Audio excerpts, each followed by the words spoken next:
انما المشرکون نجس، جیم کی زبر کے ساتھ استعمال کیا، جیم کی زیر کے ساتھ نہیں، جس سے معلوم ہوا کہ شرک کرنے والا بذات خود گند ہے، اس کو آپ جتنا مرضی دھو لے، خواہ گنگا میں نہا لے، پاک نہیں ہوتا۔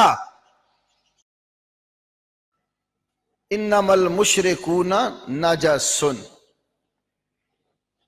کل ہی ابھی میں پڑھ رہا تھا، یہ جو لفظ نجاسن ہے نا، قرآن میں اب دیکھو جیم کے اوپر زبر ہے، نجاسن۔ ایک لفظ استعمال ہوتا ہے جیم کے نیچے زیر کے ساتھ، ناجسن۔ تو فقہائے احناف نے اس میں تھوڑا سا فرق لکھا ہے۔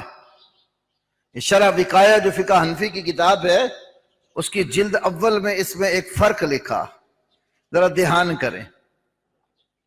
ایک ہے وہ گندگی اور پلیدی جو کسی کپڑے کو، کسی برتن کو، کسی جو نا قالین اور غالیچے کو لگ جاتی ہے، اور ایک وہ برتن یا کپڑا یا غالیچہ اور صف ہے جس کو گندگی لگی۔ وہ جو برتن ہے یا کپڑا ہے جس کو پلیدی لگ گئی ہے، اس کو جیم کی زیر کے ساتھ نجسن کہا کہ اس کو گندگی لگ گئی، یہ پلید ہو گیا۔ اس کو آپ دھو لینا تو وہ پاک ہو جاتا۔